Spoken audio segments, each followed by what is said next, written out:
You're listening to the Otis Jiry channel.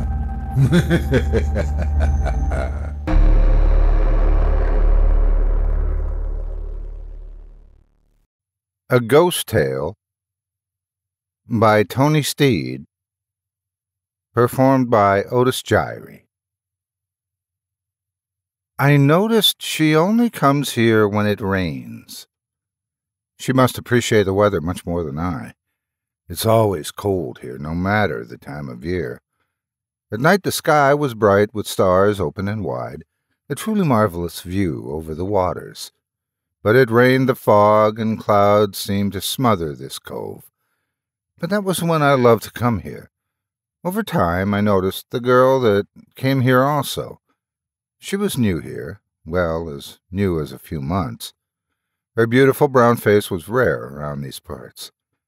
From my shelter, I would watch her when she would come to the cove. It was almost a ritual with her, it seemed. I'd watch her vehicle parked near the rocks. She'd sit in it for a few minutes, then get out, stretch, and then take a deep breath, breathing in the mists and the cool New England air. Her hair would start to shimmer as the rain fell upon it. She would close her eyes, then walk towards the rocks on the beach. There was a rock outcropping in particular she liked.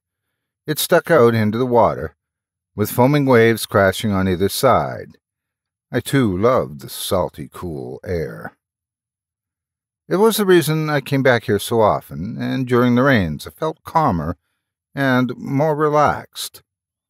I watched this girl for months. So much so I began to feel at ease around her. Her sense of peace made me want to talk to her, but I was scared. She was one of those people who exuded such quiet power and confidence. She could cow you without even looking in your direction. Over time, I think, she noticed me, but waited for me to make the first move. Gathering myself, I waited for the next rains.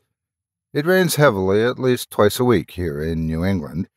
I could hear the car now. I smiled a bit inside. I had a friend to share the cove with. Hopefully, she won't be offended by my presumptions.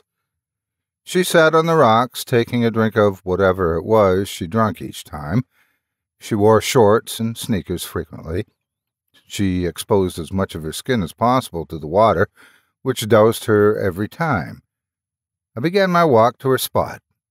Although I felt a sense of peace emanate from her, I had no wish to disturb her.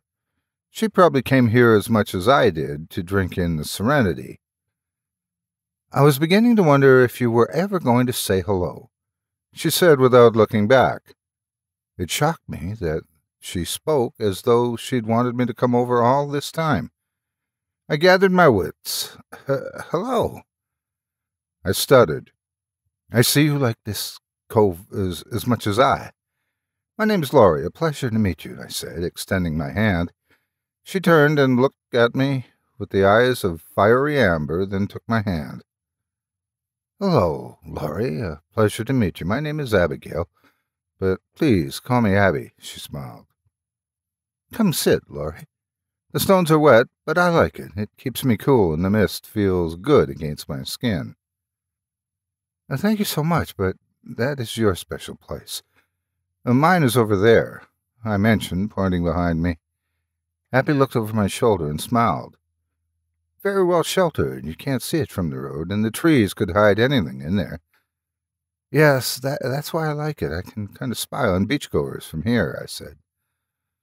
How long have you been coming here? Abby asked me.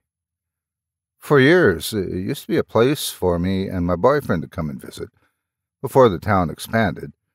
There weren't that many people then. We tended that hidey-hole of mine, ours. Helped those trees and bushes grow from seedlings to what they are now, I said, smiling. You two did good work, even though I didn't notice you there the first rainy nights I came to your town. Between the mists and fogs, I guess I lost in my own thoughts, Abby said, taking a stone and tossing it gently into the water. The surf camouflaged the sound of it hitting the ocean.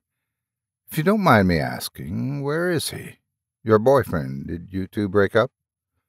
No, I said, trailing off. He died some time ago. This place helps me keep his memory alive since it was our place. I'm sorry for your loss. Would you like to talk about it or just sit and watch the surf? I'd like that, watching the surf with you. I feel safe with you here. I don't know why, either. You have this air about you, I told her. I get that a lot. Don't ask me why. My dad used to tell me. Abby stood on the slippery rocks as though she'd been a gymnast with perfect grace and balance. Abigail, he'd say, you're a curious one. You didn't get that damn curiosity from me, nor your mother. Are you part cat? Abby made a pointing motion downward, emulating her father pointing down at a little child. Come on, Dad, why would you say that? It's something about you, little girl. I'm your father and she's your mama. You should be coming to us to learn things and feel safe, you know. He'd say, all confounded. Instead, we come to you. You know so much and don't seem scared of anything. I feel safer around you than my biggest friend. Abby's eyes grew solemn then, lost in thought. She smiled softly. You must have really loved your dad, I said, smiling at her. Still do. He's an ornery old man, but it's my pops, she said, sitting once more, tossing another stone into the sea, her hair matted to the side of her head. My Jason was a special one, both of us, college-educated, loving science and the ocean. It's why we came to New England, to be near the water, study the critters that lived here, help protect them, I told her. Abigail noticed my sigh and asked if I was okay. I told her I was, then continued. I tried to continue but couldn't find my voice. Abigail turned around fully to face me, the water touching the small of her back. Laurie, what killed you and Jason? She asked me, touching my shoulder. I couldn't deny her amber eyes. We'd come here to guard the turtle hatchings one summer night. Jason was closest to the water as he made sure the path was clear for the babies to make it back to the sea. It was raining hard that night. Lots of fog, mist, and wind, I began. I was getting my rain boots from the car. I watched as Jason used a stick to clear rocks and seaweed from the beach. My phone rang and I went to turn the ringer off so it didn't disturb the turtles. I heard a yell. I thought Jason was calling for me to come down. When I turned his way, I screamed in horror as some scaly thing clawed at Jason's body. Abigail held me steady as I recalled the memory. Go on. I didn't think. I reacted. My man was in trouble. That black-eyed sea thing had my man.